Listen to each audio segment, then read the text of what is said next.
a simple life, something out those aches and pains from working on the farm.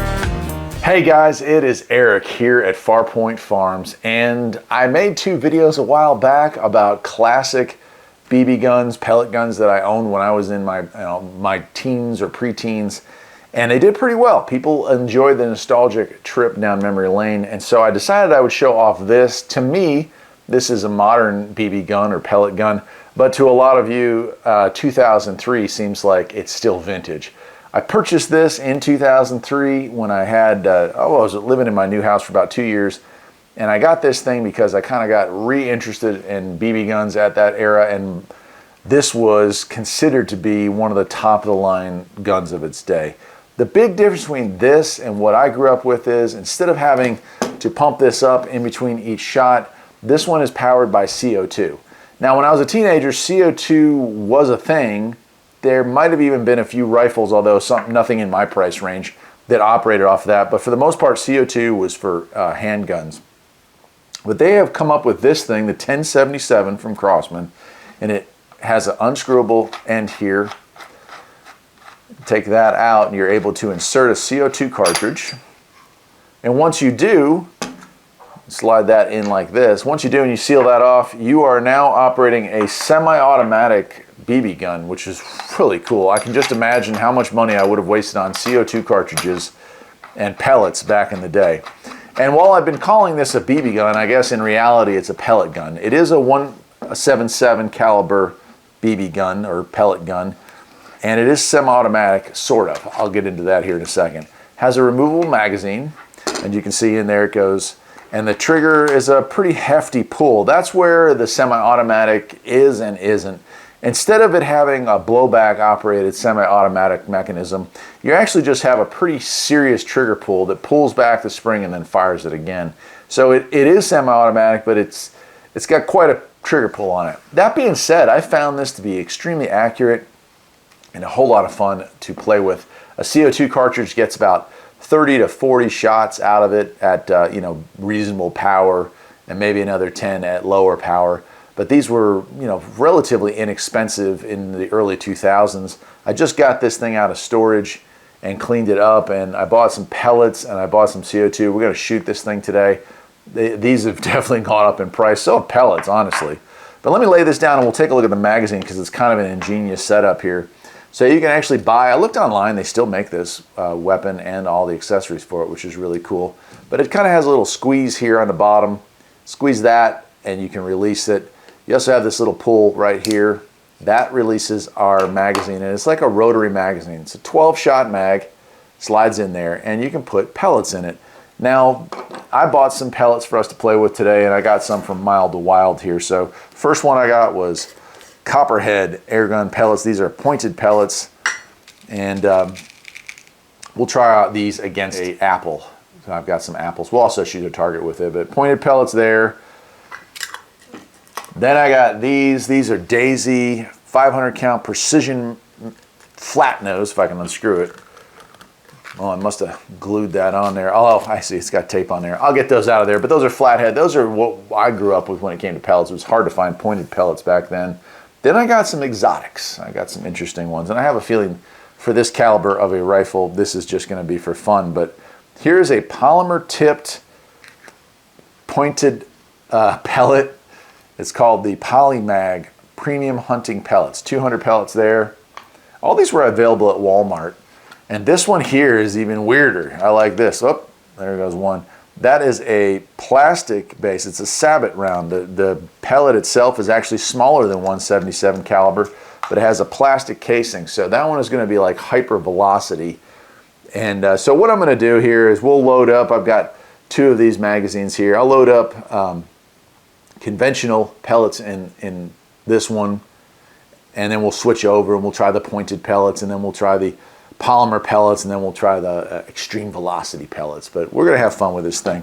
Sights wise, it does have a ramp if you wanted to add a scope. My vision is so poor now that I can't really do scopes, but it does have a conventional iron sight. And this one was the first year. I remember when I got it, the one I looked at Walmart had a regular blade sight. This one has that fiber optic sight. It kind of glows a little bit. What I can tell you after not shooting this since probably 2006 is that the last time I fired it, it was very accurate and definitely fun. You could definitely make cans pay for whatever it is they did to you, and you could definitely do some other things with it. Not the most powerful, but certainly a lot easier to shoot because you didn't constantly have to give it the old 10 pumps. So we're gonna go outside. I'll put a few rounds into a target to see what my grouping is. Then we'll kill some cans, and then we will kill some apples. Let's do it. All right, I've got this magazine loaded with just regular flat point pellets. We're gonna go ahead and load a CO2 cartridge in here. If I remember to put it in my pocket, which I don't think I did. I did. So you just take a CO2 cartridge, you slide it down in there, put this back on, and you kind of got to be quick about it if I remember, or you're going to lose some gas. Although that seemed pretty straightforward. All right, safety down here at the bottom. I'll go ahead and move that closer, you can see. Right there's the safety. Magazine removal. It's pretty straightforward. Now, let's see what we can do with it.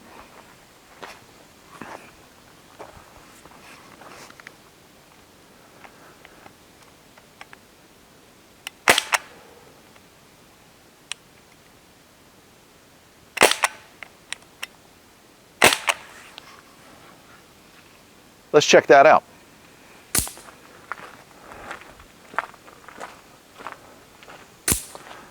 Oh yeah, nice tight grouping. A little low and to the left, but definitely a nice tight group.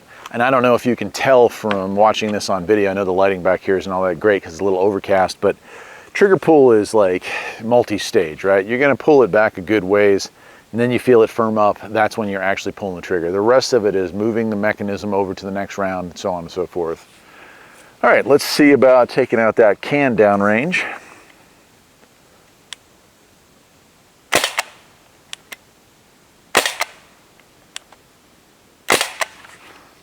So that's no big deal at all, I would say. Let's take a look at that. Yeah, plenty of power. You can see the holes, plenty of power and plenty of exit power to go right through those cans there.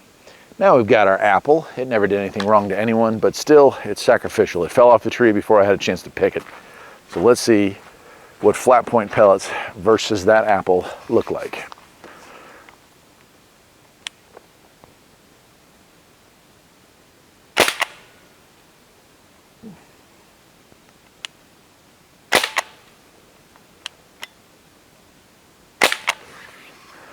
All right, let's take a look.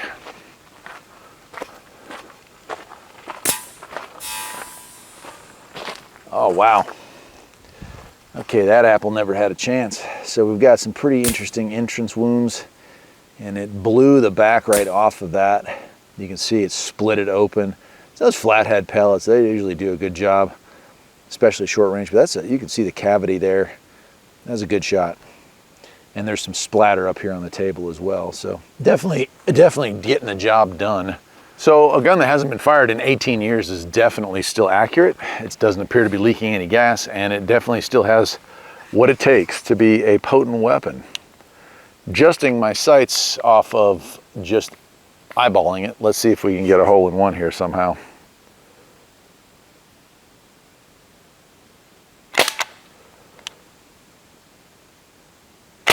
Oh, and that's it. That was the last shot. Okay, put that on safety. And so I'll pull that out. Oh, looks like we did have one shot left in there. Must have been a dud there. Right on. So let's talk about the pros and the cons of the Crossman 1077. Pros, it's relatively light. It mimics the size, I would say, of a Marlin or a Ruger 1022, Marlin, what is it, 77, one of those small 22s. So it's a good trainer for a kid, and it's just fun to use. The cons would be that you're going to burn through a lot more ammo with something like this than you would a pump gun because of the time required to pump up each of those shots. I fired 12 rounds, and you could easily do that in about, well, I don't know, 10 to 15 seconds, I would say. With a pump gun, that would take a whole lot longer. So definitely something to consider. I love the fact that you can get spare magazines, you can get spare speed loaders here. It does fit a variety of pellets, but as we saw, not all of them. Not the hypervelocity, not the polymer tipped, but the rest of them seem to work. Magnum tip, the really heavy ones, flat nose, hollow point, and pointed all did fit it. You can mount a scope to it, which is kind of cool. And I think you can buy one with a nice wooden stock, which if I was going to buy one of these in 2023, 2024, I'd probably get one that had a wooden stock. Well, I guess that'll do it for today, my friends. Hope you enjoy yet another air gun video here on Farpoint Farms. A deviation from our normal stuff, but also kind of fun. If you're going to be a homesteader, might not be a bad idea to have something like this take care of rats or whatever. Till next time, my friends, take care.